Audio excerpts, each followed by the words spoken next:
എല്ലാവർക്കും നമസ്കാരം. കേറ്ററ്റുമായി ബന്ധപ്പെട്ട പുതിയൊരു വാർത്തയാണ്. അതായത് പൊതുവിദ്യാലയങ്ങളിലെ അധ്യാപക നിയമനത്തിൽ കേറ്ററ്റ് യോഗ്യത നിർബന്ധമാക്കുന്നത് സംബന്ധിച്ച് സർക്കാർ കഴിഞ്ഞ ആഴ്ച പുറത്തിറക്കിയ അവസാന ഉത്തരവിലും നിയമവിരുദ്ധ ഇളവുകൾ സംസ്ഥാന സർക്കാർ സ്വന്തം നിലയ്ക്ക് പ്രഖ്യാപിച്ചിരിക്കുന്ന ഈ ഇളവുകൾ നടപ്പാക്കിയാൽ നിയമനങ്ങളും നിയമക്കുരുക്കിൽപ്പെടുമെന്ന് വിദഗ്ധർ ചൂണ്ടിക്കാട്ടിയിരുന്നു.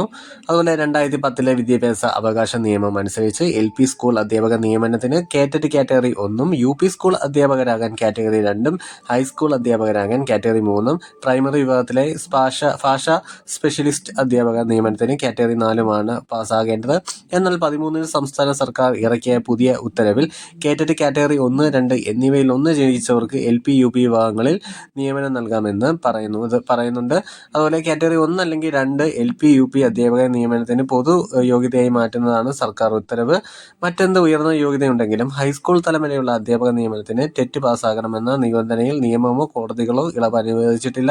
എന്നാൽ പുതിയ സർക്കാർ ഉത്തരവിലും CTET പ്രാഥമിക ഘട്ട യോഗ്യത നേടിയവരെ കേറ്ററ്റ് 1 നിന്നും CTET എലിമെന്ററി ഘട്ട യോഗ്യതയുള്ളവരെ കേറ്ററ്റ് കാറ്റഗറി 2 നിന്നും ഒഴിവാക്കിയിട്ടുണ്ട്.